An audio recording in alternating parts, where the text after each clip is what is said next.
L'hystérosalpingographie, je savais, voilà, ma meilleure amie m'avait expliqué ce que c'était. J'en avais aussi entendu parler dans certains podcasts et tout. Et là, l'icosie, c'est-à-dire que personne connaissait ce mot. Même le personnel médical des différentes cliniques, hôpitaux que l'on avait appelés, ne savait pas ce que c'était cet examen. Bon, donc du coup, moi, je ne savais pas du tout à quoi m'attendre.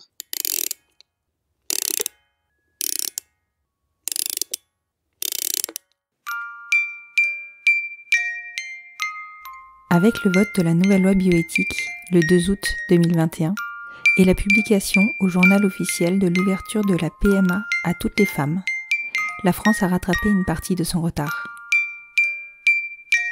Vous écoutez un des épisodes fil rouge du podcast Les enfants vont bien, dans lequel je vous invite à vivre le parcours PMA en France de 2 futures mamans, Léa et Caroline. Léa devait passer une icosie le 29 avril, donc suite aux résultats qu'on avait eu sur l'hystérosalpingographie qui montrait qu'elle avait donc une trompe bouchée avec les parois épaisses. Et donc cet examen avait été repoussé d'1 mois, puisqu'il fallait le faire sur le cycle suivant. Et donc on l'attendait avec impatience, parce qu'en fait c'est cet examen-là qui allait un peu déterminer la suite du parcours. Donc hyper impatiente, mais aussi pas mal de stress pour Léa, puisque une bonne semaine avant, non je pense que tu as été bien stressée. Vraiment, elle avait un peu des humeurs qui allaient en haut, qui allaient en bas. Enfin bon, elle était pas au top de sa forme, tellement de stress, quoi, que... Après, ce qui est normal, c'est vrai que on se dit là, si c'est encore bouché, enfin s'il y a encore des problèmes, là il va falloir envisager peut-être la fameuse célioscopie qu'elle redoute tant. Donc voilà, pas mal de stress. Alors on avait rendez-vous à 11h le matin. Léa me dit on part à 9h30, il faut y être au moins 3/4 d'heure en avance. Donc faut vraiment qu'on parte tôt, parce que faut qu'on fasse nos étiquettes, etc. Bon, ok, donc on part tôt. Ça roule bien, on trouve une place facilement à se garer et on va donc faire les étiquettes. Il y avait pas grand monde cette fois-ci. Donc en fait, on est arrivé dans la salle d'attente, je dirais une bonne demi-heure en avance. Donc là, l'attente, ça faisait un peu monter le stress, surtout pour Léa qui a du mal à tenir en place quand tu sais pas ce qui t'attend, parce que elle en parlera après de l'examen en question. Donc on avait au moins une grosse demi-heure d'attente qui s'est ajoutée à la demi-heure de retard. Donc en fait, on est resté à attendre dans cette petite salle d'attente pendant 1 heure. Léa me disait mais va dehors si tu veux. Enfin, il faisait hyper chaud en plus. Va dehors si tu veux. Non, moi je veux être là quand ils vont t'appeler. Je pars pas. Imagine, ils t'appellent alors que je vais m'aérer 5 minutes. Non. Donc j'attendais avec elle jusqu'au moment où on entend Madame Arnaud, et la voilà qui part et moi qui attend. Donc je suis restée un peu dans la salle d'attente, puis après je suis allée attendre dehors. Je me suis dit qu'au moins ça serait plus agréable, il faisait beau. Ne sachant pas non plus combien de temps allait durer cet examen, donc ça me tardait de la retrouver pour qu'elle m'explique tout, et puis pour savoir aussi quand même l'issue de cet examen. Donc alors il faut savoir que en fait 3 jours avant, j'ai fait un régime sans résidus. Il faut savoir que je suis extrêmement gourmande, que j'aime extrêmement manger en assez bonne quantité, et que là j'ai dû manger des pâtes, du jambon, du poisson et des biscottes pendant 3 jours. Ce qui n'a pas aidé à mon humeur. J'étais un petit peu frustrée. Je l'ai plutôt bien pris, mais bon, voilà, ça me tardait vraiment aussi cet examen pour pouvoir remanger des pancakes, des cookies, du fromage, des trucs comme ça, quoi. Voilà. Donc ça, c'était la petite parenthèse quand même très importante. Voilà. Donc je me fais appeler par la dame. Et donc elle me dit bonjour, le docteur va arriver, installez-vous, enlevez votre pantalon, etc. Installez-vous. Ok, je m'installe. J'étais contente que ce soit là, enfin que ce soit maintenant. Mais je savais absolument pas ce qui m'attendait. Bon, j'y vais. Donc là, la médecin arrive, très gentille. Elle me dit oui bonjour. Vous savez du coup comment se déroule l'examen? Je dis non, pas du tout. Et en fait, on était dans l'espace échographie. Donc j'ai dit à Caro, franchement, j'ai l'impression que ça va être une échographie, alors que l'hystéro, c'est une radio, donc je sais pas, bon bref. La dame me dit oui, alors en fait, je vous explique, au début, cet examen en fait se fait en deux parties. La première partie, c'est une échographie pelvienne. Donc en fait, là, c'est une échographie classique, quoi, on regarde, etc. Et la seconde partie, c'est donc l'icosie. Donc en fait, là, elle m'explique que on va mettre un spéculum et puis faire passer. Alors elle me dit c'est des petites bulles en fait pour voir si les petites bulles passent dans les trompes ou pas. Bon, ok. Donc je dis ok. Est-ce que ça fait mal? Elle me dit c'est pas très agréable, mais bon, voilà. Elle me dit que c'est pas très agréable. Je dis d'accord. Elle me fait l'échographie pelvienne. Et en fait là, le but de l'échographie pelvienne, c'était de voir si oui ou non mes trompes apparaissaient à l'échographie. Parce qu'en fait, l'échographie que j'avais faite au mois de février, je crois, en fait, sur l'échographie, on voyait mes trompes, ce qui n'est absolument pas normal, puisque normalement, à l'échographie, les trompes ne se voient pas. Et quand elles se voient, c'est que elles ont un aspect anormal, qu'elles sont trop épaisses, trop vascularisées ou quoi. Et moi, c'était le cas. Les parois étaient trop épaisses, donc on les voyait. Donc du coup, là, le médecin me fait l'écho et elle me dit bon déjà, bonne nouvelle, les trompes ne se voient pas.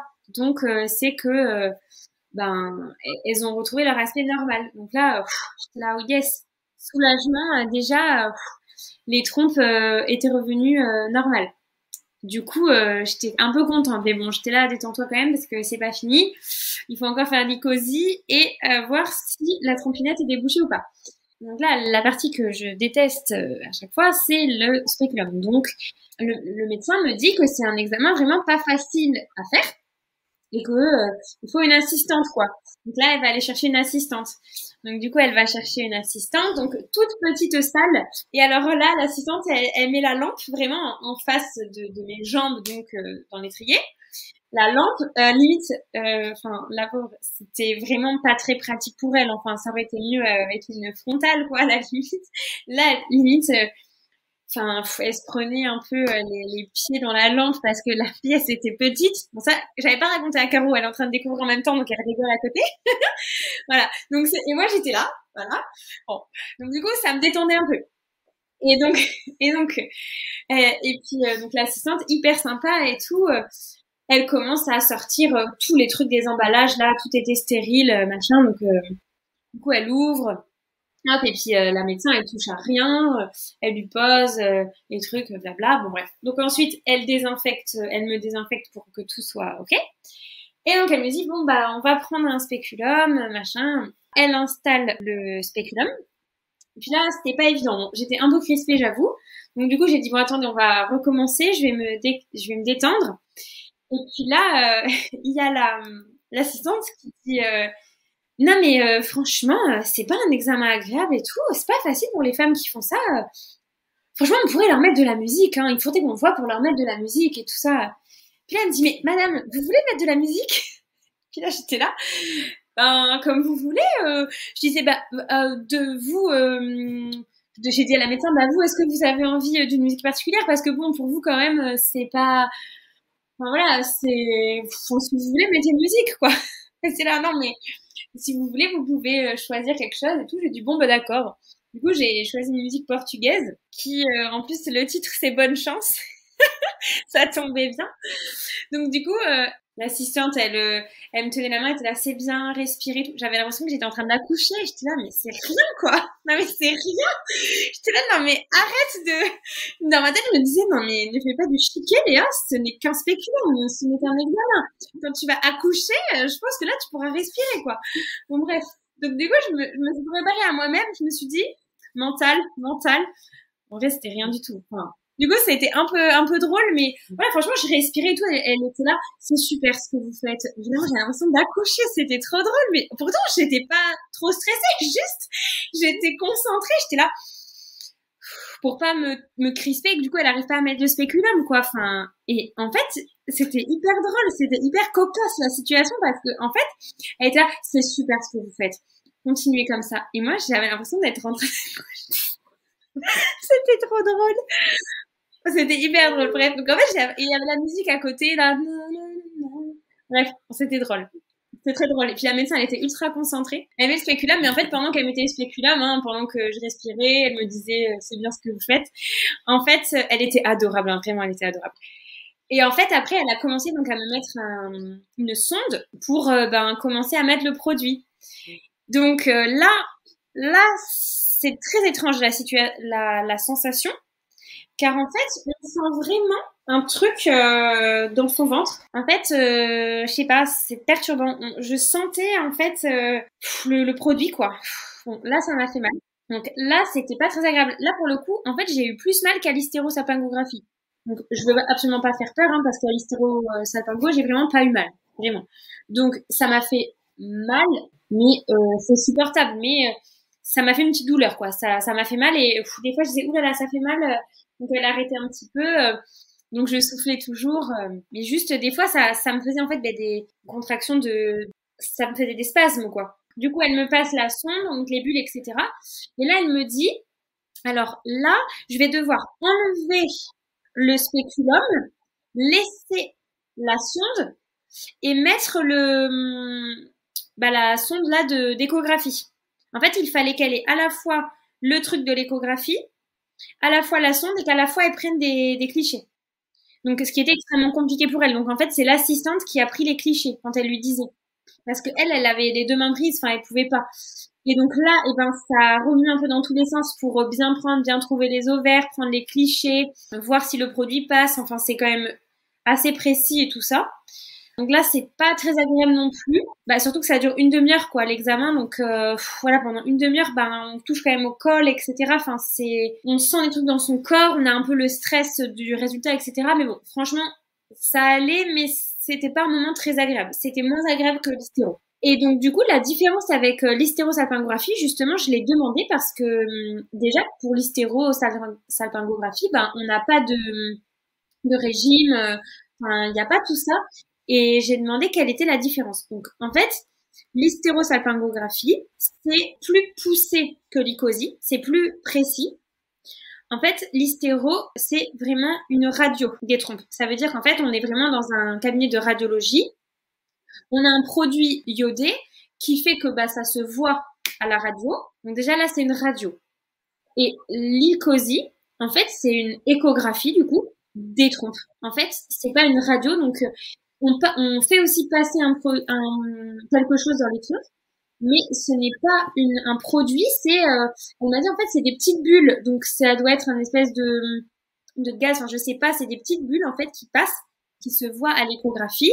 Et là aussi, je pense que c'est pour voir du coup l'aspect des trompes, quoi. Parce que du coup, on a pu voir à l'échographie, on a pu voir qu'on les voyait pas, les trompes. Donc, c'était qu'elles étaient normales. Alors que à la radio, on prend une photo, donc on voit le produit qui passe ou pas. La radio, c'est un cliché à un moment. Mais là, à l'écho, elle voit vraiment à chaque fois, quoi. Elle a la sonde d'écho pendant qu'elle me lance le produit. Du coup, elle voit à quelle vitesse ça passe et tout, en fait. Voilà, donc ensuite, elle enlève et tout. Et là, j'étais là, ok, j'ai eu chaud, hein, quand même, dans le truc. Et je lui ai dit, donc là, je remercie l'assistante qui, voilà, elle a été adorable, la médecin aussi. Puis moi, pendant l'examen, je disais, ça va. Enfin, voilà, je lui parlais, limite, je m'inquiétais pour elle. Enfin, je voulais que je me positionne bien, que je la gêne pas, qu'elle puisse arriver à faire ce qu'elle avait à faire, quoi. Je lui dis, bon, alors, donc là, c'est là où je lui demande, en fait, les résultats, quoi. Elle me dit, franchement, le produit est passé des deux côtés. Et là, j'ai dit, donc, est-ce que ça veut dire que ce n'est pas bouché? Dites-moi la phrase. Non, mais attends. À l'hystéro, on m'avait fait le coup. Moi, maintenant, j'ai peur. Donc, du coup, je dis, est-ce que vraiment, ça veut dire qu'elles ne sont pas bouchées? Non, c'est pas bouché. Le produit passe plus vite à droite qu'à gauche, mais ça passe des deux côtés. Juste, le produit est un peu plus lent à gauche. Ok, donc là, je sais pas, j'étais dans un état je viens de me prendre 30 minutes d'examen, le stress qui redescend. Du coup, j'avais pris une tablette de chocolat dans mon sac, j'ai mangé du chocolat. Elle m'apporte une bouteille d'eau, trop mignonne. Donc, je bois de l'eau. Ah oui, parce que pendant l'examen, j'étais en train de boire de l'eau. Ça aussi, j'avais oublié de le dire. Et donc, du coup, donc je buvais de l'eau et à la fin, je mange mon petit carré de chocolat. Mais en fait, je sais pas, déjà, j'étais pas avec Caro et je réalisais pas trop ce qu'elle m'avait dit, quoi. Donc là, elle me dit bon bah ah oui, elle me demandait du coup pourquoi l'assistante, elle me demande pourquoi j'ai fait cet examen, etc. Je lui dis que je suis en parcours PMA avec ma compagne et que du coup j'avais une trompe bouchée, ta. Elle me dit ah d'accord, c'est super, bon bah allez rejoindre votre compagne, allez lui dire que ça y est, tout s'est bien passé, et puis je vous appelle tout à l'heure pour les résultats. Enfin, elle était vraiment trop gentille quoi.